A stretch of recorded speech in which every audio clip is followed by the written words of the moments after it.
नमस्कार और welcome back. एक शॉकिंग अमेरिका की इंटेलिजेंस की रिपोर्ट है जो बताती है कि मोदी जी को डिफीट करना हमारे लिए चुटकियों का काम है। ये एक ह्यूज हाई ओपनर है और आपको पता होना चाहिए इस रिपोर्ट के अंदर ये क्या है। एक्चुअली ये रिपोर्ट नहीं, एक बुक है जो पब्लिश हुई है जून 2026 में। मैंने बुक को बाय किया और मैं आपके सबके साथ फ्रीली इसको शेयर कर रहा हूं और इसकी मैंने एक 3 पेज की समरी मैंने क्रिएट कर दी आपके लिए। वो दोनों मैं इसके साथ डिस्क्रिप्शन में डालने वाला हूं, इसका लिंक और मैसेजेस के अंदर बुक का जो लिंक है वो भी, और जो रिपोर्ट है दोनों मैंने पिन मैसेज में डाल दिया है। अब जाकर इसको फ्रीली डाउनलोड भी कर सकते हैं, पढ़ भी सकते हैं। अगर पढ़ना नहीं चाहते तो 3 पेज की मैंने पूरी समरी बनाकर भी आपके लिए दे दिया। अब आते हैं कि ये जो इंटेलिजेंस की रिपोर्ट है, जो ये किताब है, इसके अंदर लिखा क्या है और ये हाई ओपनर क्यों है। क्योंकि ये हमारे फ्यूचर को ये दर्शाता है कि अगर हमने अपने फ्यूचर को अपने कंट्रोल में करना है कि कोई और पावर हमें हरा ना सके, हमें कुछ चेंजेस करने पड़ेंगे।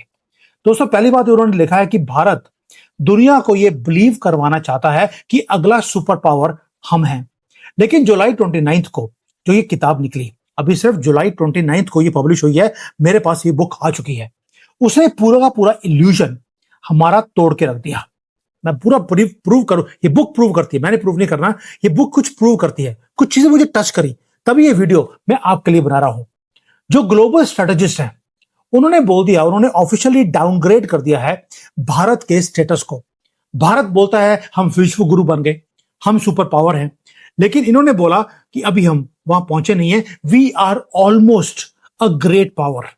लेकिन ना तो हम ग्लोबल पावर हैं और ना ही सुपर पावर है। ये सब कुछ मैं आपको एक्सप्लेन करूंगा वो क्यों बोलते हैं। अब हो क्या रहा है, ऑलमोस्ट ग्रेट पावर में उन्होंने बोला और कंट्रीज भी हैं जो इसी कैटेगरी को बिलोंग करती हैं, उसमें फ्रांस और जर्मनी का नाम भी आता है। लेकिन हम पीछे किसके हैं? एक कंट्री का नाम है जिसका नाम है अमेरिका और चाइना। ये दुनिया के आर्किटेक्ट्स हैं, ये लीड करते हैं पूरे दुनिया को, अमेरिका और चाइना। और हम सेकंड कैटेगरी के कंट्रीज हैं, फ्रांस, जर्मनी और भारत। यानी कि हम बोलते हैं कि हम राइजिंग पावर हैं, हमारी जीडीपी 5th लार्जेस्ट है दुनिया में। लेकिन जो रिपोर्ट बोलती है कि जो भारत की $4 ट्रिलियन की जो जीडीपी है, ये सबसे बड़ा धोखा है हमारे लिए, एक स्ट्रेटेजिक मिराज है, ए मैसिव डिसेप्शन। हम ये जो बुरा धोखा है, ये क्यों बोल रहे हैं हम लोग, ये भी आपको मैं एक्सप्लेन करूंगा। रिपोर्ट बोलती है कि भारतीय अपने आप को धोखा दे रहे हैं ये बोलकर कि हम बहुत तेजी से राइज कर रहे हैं, बट कुछ फंडामेंटल गलतियां हैं, कुछ फंडामेंटल प्रॉब्लम्स हैं जिसे हमें ठीक करना पड़ेगा। तो ये कई बार जो क्रिटिसिज्म है किसी की, वो सुननी भी चाहिए। अब नेशनलिस्ट लोग मेरे जैसे, मैंने सोच समझ के सोचा कि यार ये वाली वीडियो मैं बनाऊं कि ना बनाऊं, क्योंकि मुझे मालूम है कई लोग इसमें आएंगे, गालियां निकालने शुरू कर देंगे। ओ जी, सीसीपी एजेंट लग गया भारत को गालियां निकालने। मैं गालियां नहीं निकाल रहा हूं, किसी ने चीजें बहुत सोच समझकर रिसर्च कर ये सारी बुक लिखी है। मैं आपके सामने वो तथ्य रख रहा हूं। एक्सेप्ट करना या ना एक्सेप्ट करना वो हमारी गवर्नमेंट और आपके ऊपर निर्भर करता है। लेकिन ब्रूटल ट्रूथ है, जो बुक ने लिखा, 3-4 चीजें हैं। पहला ट्रूथ वो ये है कि हम चाइना +1 की जो रेस है उसे हम हार रहे हैं। वो कैसे? ग्लोबल जो मनी है जो चाइना से बाहर निकल रहा है, ये एक सच्चाई है, लेकिन वो भारत में लैंड नहीं कर रहा, वो जा रहा है वियतनाम में और मैक्सिको के अंदर। अब मैं ये एक्सप्लेन करूंगा कि वियतनाम और मैक्सिको में बाद में वो वहां पे क्यों जा रहा है। लेकिन यहां आप बोल सकते हैं कि सैमसंग और एप्पल, उन दोनों ने अपनी फैक्ट्रीज भारत में लगाई, लेकिन उसके बाद भी हम लूज कर रहे हैं इसकी रेस को। अब रिपोर्ट क्या करती है, उसका रीजन है। रिपोर्ट बताती है कि दुनिया में 3 कैटेगरी के लोग हैं। पहला ब्लॉक है जिसको बोलते हैं आर्किटेक्ट्स ऑफ द वर्ल्ड। ये है ग्लोबल हायरार्की में स्ट्रिक्टली टॉप टियर, जिसके अंदर सिर्फ 2 कंट्रीज आती हैं, अमेरिका और चाइना। ये आर्किटेक्ट्स हैं, मतलब कि ये कंट्रोल करते हैं दुनिया के ऑपरेटिव सिस्टम को। कैसे? यूएसए कंट्रोल करता है ग्लोबल फाइनेंस को। अब आप इसको कंपेयर करते रहिए भारत के साथ। ग्लोबल फाइनेंस को यूएसए कंट्रोल करता है, हाई टेक्नोलॉजी जो है वो भी ग्लोबल, वो यूएसए कंट्रोल करता है। तो चाइना कंट्रोल करता है फिजिकल जो ग्लोबल सप्लाई चेन्स है और rare earth minerals and rare earth की प्रोसेसिंग को। इन दोनों चीजों में ना यूएसए के जो काम है वो हमारे पास है। नो चाइना, चाइना जो काम कर रहा है वो भी हमारे पास नहीं है। हम कहां आते हैं? हम आते हैं सेकंड कैटेगरी ऑफ कंट्रीज। अब सेकंड टियर ऑफ कंट्रीज कौन सी हैं? जैसे भारत है, फ्रांस है, जर्मनी है।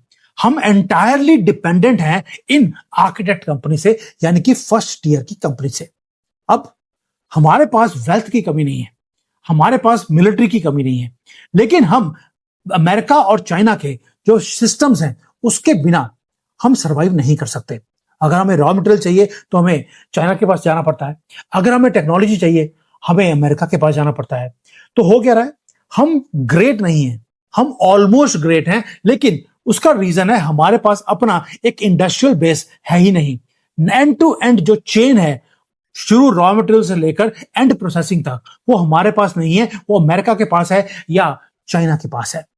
अब तीसरे कैटेगरी के लोग, ये होगा सेकंड कैटेगरी। तीसरी कैटेगरी के जो कंट्रीज हैं वो कौन है?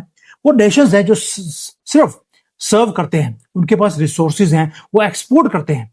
ये लो वैल्यू की मार्केट्स हैं, जैसे कि मिडिल ईस्ट की कंट्रीज हैं, उनके पास रिसोर्सेज हैं।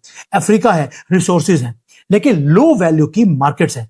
ऐसा नहीं है कि उनके पास पैसों की कमी नहीं है, उनके पास भी कम पैसे हैं मिडिल ईस्ट के पास, बट वो ना टीयर 1 में आते हैं ना टीयर 2 में आते हैं, क्योंकि वो कुछ प्रोड्यूस करते ही नहीं। अब हमें सेकंड ग्रेड कंट्री में रखा क्यों गया, उसका एग्जांपल दिया। एग्जांपल 2-3 है। पहला एग्जांपल है, भारत ने जीई का जो इंजन है हमारे तेजस के लिए हमने साइन कर लिया। हमारी मीडिया ने सेलिब्रेट किया, ये हमारी डिप्लोमेटिक जीत है। लेकिन आप सोच के देखिए, ये जो रियल स्ट्रेटेजिस्ट होते हैं वो देखते हैं कि हमने अपना टेक्नोलॉजी खुद डेवलप नहीं करी, हमने टेक्नोलॉजी लेने के लिए हमने अपनी सॉवरेनिटी को हमने सरेंडर कर दिया। एक ट्रू ग्लोबल पावर, विश्व गुरु, वो खुद अपना इंजन वो खुद बनाता है। हम भी लगे हैं पिछले 30-40 साल से, लेकिन हम अपना इंजन नहीं बना पाए। सो जो ग्रेट पावर होती है वो नेगोशिएट नहीं करती टॉप की पावर से। जैसे यूएसए के साथ हम नेगोशिएट कर रहे हैं कि हमें इंजन दे दो, सुपर पावर खुद अपना इंजन बनाएगी, जो मर्जी करना पड़े उसके लिए आपको। जैसे चाइना ने चोरी करी, रिवर्स इंजीनियर किया, दूसरे कंट्री के इंजीनियर्स को वापस लेकर आए और उन्होंने अपने इंजन को बना लिया। रशिया के पास इंजन है, फ्रांस के पास है, यूके के पास है, अमेरिका के पास है, लेकिन भारत के पास नहीं है। एक और चीज है, वो है कि मीडिया ने, जो हमारा इंडियन मीडिया है, वो हमें एक धोखा देती रही। उन्होंने क्या बोला, चाइना से कंपनीज बाहर निकल रही हैं, वो भाग रही हैं, ये सारा का सारा पैसा ये भारत में आएगा, ये फ्लड करेगा भारत को। लेकिन हमने ये पैसे को इनहेरिट नहीं किया है। दोस्तों, ये बहुत बड़ी एक स्ट्रेटेजिक डिफीट है जो हमारी मीडिया हमें बताती नहीं है। ये पैसा कहां गया? ये पैसा गया सारा वियतनाम में। क्यों? क्योंकि वियतनाम ने एक काम किया, उन्होंने वर्ल्ड क्लास इंफ्रास्ट्रक्चर बनाया eight lightning speed. Modi ji अब लगे हैं कि पूरे भारत में जो इंफ्रास्ट्रक्चर है वो क्रिएट किया जाए। एयरपोर्ट्स हैं, पोर्ट्स हैं, रोड्स हैं, वो अब बनाई जा रही हैं। लेकिन जो डाटा है वो प्रूव करता है कुछ और। जो एफडीआई है, फॉरेन डायरेक्ट इन्वेस्टमेंट है, वो भारत में 1% कम हो गया, जबकि वियतनाम में वो 32% इंक्रीज हुआ है। मतलब चाइना से जो पैसा बाहर निकला उसका 32% से ज्यादा वो चला गया वियतनाम में, और भारत में कम हो गया है। अब वियतनाम को समझ आ गया कि जो पैसा होता है, मां लक्ष्मी है, वो आराम से जाती नहीं है। अगर आती है उसके लिए उसे जीरो फ्रिक्शन चाहिए कंट्री के अंदर। अब वियतनाम में आप कभी भी ऑपोजिशन का स्यापा नहीं सुनेंगे, आप कोई भी चीज ऐसी नहीं सुनेंगे। भारत में क्या हो रहा है? भारत में हमारे जो ब्यूरोक्रेट्स हैं वो कभी लेबर लॉस को लेकर वो प्रॉब्लम्स को क्रिएट करते हैं। लैंड लेना खरीदना हमारे कंट्री में बहुत बड़ी प्रॉब्लम है। ऊपर से अनसर्टेनिटी, राहुल गांधी हर रोज यहाँ पे सड़कों पे खड़े होकर अनसर्टेनिटी को क्रिएट करता है। ऊपर से मोदी जी 2024 में 400 पार का नारा लगाते लगाते 240 पे रह गए, जिसके कारण एक अनसर्टेनिटी बन गई। अनसर्टेनिटी के अंदर पैसा कभी भी आपके पास नहीं आता। तो पैसा कहां गया? वो गया वियतनाम में, वो गया मैक्सिको में। ये ट्रूथ है, हमें एक्सेप्ट करना पड़ेगा। अब बोलेंगे वियतनाम से चला गया, वाई मैक्सिको? मैक्सिको ने दोस्तों कुछ नहीं किया, उन्होंने सिर्फ चाइना को रिप्लेस नहीं किया, उन्होंने क्या किया, अपने आप को अलाइन कर लिया अमेरिका के साथ। अमेरिका को जिस चीज की जरूरत थी, उनके वो टॉप टियर ट्रेडिंग पार्टनर के रूप में मैक्सिको सामने आ गया और अपने आप को इंटीग्रेट कर लिया अमेरिकन पूरे सिस्टम के साथ। सप्लाई चेन्स को एम्बेड किया है अमेरिकन कंपनीज के साथ। और अब ये हो क्या रहा है, अमेरिका मैक्सिको देखता है एक extension of their own country. अब मैक्सिको में माल बना हो या अमेरिका में, बात एक ही है। भारत क्या कर रहा है, हम हाईली फ्रिक्शन एक कंट्री है जो ट्राई कर रहे हैं कि हम ट्रेड करें 7 समुंदर पार अमेरिका के साथ, और इस बैटल को हम लूज करते जा रहे हैं। वो रीजन है उसका। उसका रीजन दिया कि प्रॉब्लम आज मोदी जी की नहीं है, ये प्रॉब्लम मनमोहन सिंह की क्रिएटेड है, दुनिया के नंबर 1 इकोनॉमिस्ट का। ये किताब बोलती है कि जो रूट कॉज है वो है झूठ, एक स्ट्रक्चरल चॉइस का, जो हमने 1991 में लिबरलाइजेशन के नाम पर हमने किया। इसको बोला जाता है कर्स ऑफ 1991 पॉलिसीज। उन्होंने क्या लिखा कि कोई भी ग्रेट पावर, वो ग्रेट कब तब बनती है जब आप अपने कंट्री में पहले फैक्ट्रीज लगाते हैं, फैक्ट्रियां लगाने के बाद आप हाईटेक इंडस्ट्रीज लगानी शुरू करते हैं। मनमोहन सिंह क्योंकि नंबर 1 इकोनॉमिस्ट थे, उन्होंने क्या किया, उन्होंने बोला मैं तो उड़ के जाऊंगा, उड़ता पंजाब थे तो उड़ के चले गए। उन्होंने फैक्ट्रीज लगाई ही नहीं, उन्होंने बोला मैं सारी इकोनॉमिक की जो बुक्स हैं उसको फाड़ के फेंक दूंगा। हमने यहां पर हैवी इंडस्ट्री लगाने की बजाय हमने छलांग लगाई, हम स्ट्रेट वे चले गए आईटी सर्विसेज के अंदर। अब हुआ क्या, हम दुनिया के बैक ऑफिस तो बन गए, हम मास्टर्स ऑफ सॉफ्टवेयर भी बन गए, लेकिन हम जो अपनी ग्लोबल पावर है वो दुनिया में दिखाने के लिए हम सिर्फ कोडिंग का काम कर कर, कुछ सॉफ्टवेयर बनाकर हम अपनी ग्लोबल पावर अपनी थोप नहीं सकते। उसके लिए आपको हैवी इंडस्ट्री चाहिए, जैसे कि चाइना के पास है, एक इंडस्ट्रियल बेस जो हमने किया ही नहीं।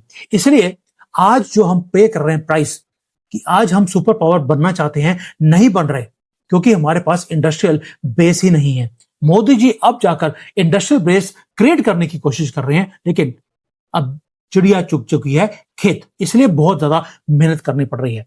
हमने क्या किया, हमने फैक्ट्री फ्लोर लगाने की बजाय, उसके कारण हमारे पास जो एक इंडस्ट्रियल बेस होना चाहिए था, जिसके कारण हमारे पास एक इकोनॉमिक इंडिपेंडेंस बनती यहां पर, मिलिट्री का सिस्टम हमारे पास यहां पर 30-40 साल पहले बनना चाहिए था, जो आज बन रहा है। तो वी आर 30-40 ईयर्स लेट। दुनिया हमसे बहुत आगे निकल गई है और हम बहुत पीछे चले गए। ये तो है एक रीजन। दूसरा एक और रीजन है make in India. Make in India में अगर आप देखेंगे आईफोन, ये हमारा सबसे बड़ा फेलियर है, सिंबल है फेलियर का। आप बोलेंगे यार दुनिया भर में 50-60% आईफोन भारत से बन के जाते हैं, मेक इन इंडिया लगा है तो फेलियर कैसे है? दोस्तों ये रिपोर्ट बताती है कि अगर आप आईफोन को खोलेंगे तो जो आपकी नेशनल प्राइड है वो 1 सेकंड में इवेपोरेट हो जाएगी। जो प्रोसेसर है उसके अंदर वो डिजाइन किया हुआ है यूएसए में, मैन्युफैक्चर करता है ताइवान। जो डिस्प्ले है वो सैमसंग बनाता है कोरिया में, और एक कंपनी है बीओई चाइना की। जो इसका अंदर मेमोरी है वो माइक्रोन कंपनी बनाती है, वो भी अमेरिका की है। यानी कि 90% से ज्यादा जो क्रिटिकल मिनरल्स हैं, कंपोनेंट्स हैं, वो सारे के सारे फॉरेन कंपनीज वो बना के हमें देती है, हम इंपोर्ट करते हैं। और हम क्या करते हैं, यहां पर उसको पेचकस लेकर हम उसको असेंबली करते हैं। असेंबल करने के बाद हम उसके ऊपर 5% का अपना वैल्यू एडिशन का हम मार्कअप लगाते हैं। यानी कि 100 रुपए का सामान हमने खरीदा, हमने उसको असेंबल किया, 105 रुपए में हम उसको एक्सपोर्ट कर देते हैं। That's all. We are importing everything we assemble here, और इसके बाद हम बोलते हैं कि ये मेक इन इंडिया है। दोस्तों इसलिए हो क्या रहा है, हमारे पास सिर्फ 5% जो हमने 100 रुपए के ऊपर 5 रुपए लिए थे वो हमारे पास बच रहे हैं, लेकिन जो 100 रुपया है वो चाइना को, अमेरिका को, ताइवान को, ये उनके पास जा रहा है। अब ये जो अमेरिका और चाइना जो बेसिक पहला कंट्री थे, आर्किटेक्ट कंट्रीज, उनके पास पूरी की पूरी वेल्थ दोबारा से ट्रांसफर हो रही है। अब हो क्या रहा है, हम फोन कहने को तो बना रहे हैं, लेकिन एक्चुअली हम इंपोर्ट कर रहे हैं चाइना से कंपोनेंट्स को और अमेरिका से कंपोनेंट्स को। हम चाइना को बीट नहीं कर रहे, हम उनके एक रिलायबल मिडिल मैन बन चुके हैं, एक स्क्रू ड्राइवर कंट्री बन चुकी है ऑन अ नेशनल स्केल। पूरी कंट्री आज स्क्रू ड्राइवर का काम कर रही है, पेचकस लिया, असेंबल किया, एक्सपोर्ट कर दिया। और उसके बाद करते क्या हम लोग, गवर्नमेंट ने पीएलआई स्कीम निकाली है, उस पीएलआई स्कीम के अंदर हम पैसे बना रहे हैं। हमने 5 रुपए प्रॉफिट लिया अपने सामान को बेचकर, 5 रुपए गवर्नमेंट से ले लिए, हम कहते हैं मेरा घर पूरा हो गया, 10% का मार्जिन आ गया, बस ठीक है। गवर्नमेंट भी बेवकूफ बन गई, देश भी बेवकूफ बन गया, और पैसे किसने बनाए, वर्ल्ड लीडर्स ने, चाइना ने और अमेरिका ने। दोस्तों ये स्लैप है हमारे फेस के ऊपर, ये रियलिटी है। जो रियलिटी है वो हमें एक्सेप्ट करनी पड़ेगी, और ये ब्रूटल वाला भी है, ये ब्रूटल रियलिटी भी है। अब एक और रियलिटी उन्होंने बताई, क्या बताया कि कोई भी कंट्री, उसका जो ट्रू स्टेटस है वो तब बनता है जब आप किसी युद्ध के अंदर हो और आपको किसी की परमिशन ना लेनी पड़े युद्ध करने के लिए। अब आप देखिए, यूक्रेन रशिया का वॉर शुरू हुआ, हमारी सबसे बड़ी प्रॉब्लम क्या आ गई कि जो स्पेयर पार्ट्स हमें चाहिए थे वो हमें नहीं आए, क्योंकि सारे के सारे रशिया से आते थे। रशिया खुद अपने युद्ध में फंसा हुआ है, वो हमें स्पेयर पार्ट्स नहीं दे सकता। पूरा वैल्यू एडिशन का चेन हमारा टूट गया। इसलिए हमने क्या किया, रशिया को छोड़कर हम अमेरिका के पास हार्डवेयर लेने चले गए। हमने एक माई बाप को छोड़ा, दूसरे को अपना माई बाप बना लिया। हमने खुद अपने कंट्री में उन चीजों को बनाने की हमने सोची ही नहीं। दोस्तों, ये जो जियोपॉलिटिकल स्टैंड है हमारा, कि आज हम वॉशिंगटन के पास जा रहे हैं, सोच के देखिए कि अगर हमने डिप्लोमेटिकली कोई भी चीज इंडिपेंडेंटली करने की कोशिश करी जो वॉशिंगटन लाइक नहीं करता, तो होता क्या है, हमारे स्पेयर पार्ट्स वो देने बंद करता है, हमारे सॉफ्टवेयर के अपडेट्स वो बंद कर देता है, और पूरा का पूरा जो इंजन है उसको 24 घंटे में वो ब्लॉक कर देता है। आज भी जीई के इंजन हमारे पास नहीं आए, 2022 से लगे हैं इंजन लेने के लिए, हम खुद बना नहीं पा रहे, और हमारा जो बाबू लोग सिस्टम है वो बहुत स्लो काम कर रहे हैं, और अमेरिका हमें इंजन दे नहीं रहा। अगर हमें ये हाई इंजन, जो हाई परफॉर्मेंस के इंजन चाहिए, हमें ये जो माइक्रोचिप्स हैं ये चाहिए, ये हमें खुद बनाने पड़ेंगे, वरना हम एक वासल स्टेट बनकर रह जाएंगे यूएसए के या चाइना के, जैसे हम आज बन गए हैं। तो दोस्तों, आज हम अगर फेल कर रहे हैं या हम फॉल कर रहे हैं, उसका रीजन क्या है? क्या गवर्नमेंट की पॉलिसीज गलत है? Who is responsible? तो रिपोर्ट मेंशन करती है रिस्पॉन्सिबल कौन है। मैंने कल भी वीडियो बनाया था और दोबारा बता रहा हूं, यानी कि जो मेरी अपनी एनालिसिस है और इस रिपोर्ट की एनालिसिस है बिल्कुल सेम है। भारत के जो टॉप के इंडस्ट्रियलिस्ट हैं, उन्होंने हमारे कंट्री को फेल कर दिया है, and we are falling because of them. वो क्या कर रहे हैं, पीएलआई स्कीम के अंदर गवर्नमेंट से पैसे तो ले रहे हैं, लेकिन वो कंप्लीटली अबेंडन करते हैं डीप टेक का जो बैटल है, हमने उसको छोड़ दिया। हम टेक्नोलॉजी के अंदर हम लड़ाई करना ही नहीं चाहते। इंस्टेड हम क्या कर रहे हैं, हम रियल इनोवेशन में इन्वेस्टमेंट की बजाय हम करते हैं कि जो जैसे गवर्नमेंट की कोई स्कीम है, एयरपोर्ट बनाना है, पोर्ट बनाना है, सड़कें बनानी है, टेलीकॉम इंडस्ट्री है, हम इसके अंदर तो जाना चाहते हैं क्योंकि इसमें गवर्नमेंट की प्रोटेक्शन है। ये जो चीजें हैं ये कभी फेल नहीं हो सकती। लेकिन हम एक्चुअल इनोवेशन का काम हम करना ही नहीं चाहते। जब टेक्नोलॉजी की बात आती है, हम क्या करते हैं, ना तो हम इन्वेस्ट करते हैं, और हम फॉरेन की जो टेक्नोलॉजी के लाइसेंसेस हैं वो तो ले लेते हैं, फॉरेन के टेक्नोलॉजी को हम यूज कर लेंगे। लेकिन जो डोमेस्टिक कंपनीज है वो इतनी लेजी हैं क्योंकि वो रिस्क लेना ही नहीं चाहती। हमारी कंपनीज बड़ी खुश हैं कि हम स्क्रू ड्राइवर वाली कंपनी बनकर पसंद है, क्योंकि उसमें 5% पक्के का हमें पैसा आता है, हमें कुछ सोचने की जरूरत नहीं है। That means it is safe.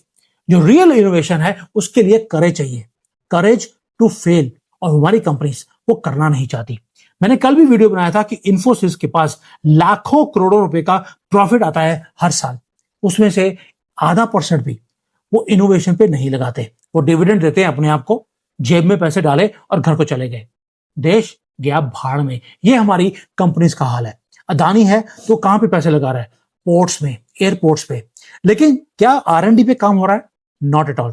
Defence में इन्वेस्टमेंट्स हो रही हैं क्योंकि वहां पर गवर्नमेंट की स्कीम है, लेकिन अगर आप टेक्नोलॉजी की बात करेंगे, AI की बात करेंगे, एप्स की बात करेंगे, ये फेसबुक, ये सोशल मीडिया की बात करेंगे, ये हमारी कंपनीज ये इन्वेस्ट करना ही नहीं चाहती। इसलिए वॉशिंगटन क्या कर रहा है, उन्होंने बोल दिया कि भारत को हराना या मोदी को हराना हमारे लिए बाएं हाथ का खेल है। आपको याद है उन्होंने क्या बोला था कि भारत के ऊपर अगर हमने टैरिफ लगा दिया तो भारत की कंपनीज मोदी जी को खुद बोलेंगी कि आप जाकर सरेंडर कर दीजिए, नहीं तो हमारी ये कंपनीज ये बंद होने वाली हैं, और मोदी जी को फोर्स किया जाएगा 60 दिन के अंदर सरेंडर करने के लिए। लेकिन मोदी जी ने क्या किया, मोदी जी ने उस वक्त याद होगा अपना GST जो था उसका 10% हमने कम कर दिया, करेंसी को 16% हमने डीवैल्यू किया, ताकि जो 25% का एडिशनल टैरिफ लगा है उसको हमने ऑफसेट किया 10% और 16% के साथ, सिर्फ इसलिए कि जो हमारे ये लेजी इंडस्ट्रियलिस्ट हैं इनको बचाया जाए, इनको सपोर्ट किया जाए, इनको प्लस इनको PLI स्कीम हमने दे दी। लेकिन इन्होंने क्या किया, धोखा दिया भारत को। तो यूएसए क्या कर रहा है दोस्तों, यूएसए एक ही काम कर रहा है, हमें प्रॉमिस करता है कि वो टेक्नोलॉजी देगा, लेकिन वो टेक्नोलॉजी देता नहीं है। वो शुरू में बोलेगा एक काम करो, आप पहले थोड़ा सा माल खरीद लो, उसके बाद जब आप यूज करना शुरू करेंगे फिर मैं आपको टेक्नोलॉजी दूंगा। That means what they are doing, they want to show us that we are strong, ताकि हम चाइना को डिस्ट्रैक्टेड करके रखें हिमालयन बॉर्डर के ऊपर। लेकिन वो high and weapons, high and technologies वो हमें बोल देने की प्रॉमिस करता है, लेकिन हमें देता नहीं है ताकि हम डिपेंडेंट रहें इनके ऊपर। दूसरा, हमारी डेमोक्रेसी के लिए हमें बोला जाता है कि दुनिया की सबसे बड़ी डेमोक्रेसी है, लेकिन साथ में हमारे ऊपर कभी ना कभी तंज माइनॉरिटीज को लेकर, कभी और लेकर वो हमें तंग भी करते रहते हैं। यानी कि एक तरफ तो आपकी तारीफ है, दूसरी तरफ आपको गालियां निकाली जा रही हैं। यही तरीका है उनका, क्योंकि उन्हें मालूम है कि आप इंडिपेंडेंट नहीं हैं, आप डिपेंडेंट हैं उनके ऊपर या चाइना के ऊपर। और अगर हमने इनकी हेजीमनी से बाहर निकलना है तो हमें कुछ करना पड़ेगा। ये तो हो गया प्रॉब्लम्स। अब बुक ये भी बताती है कि सॉल्यूशन क्या है।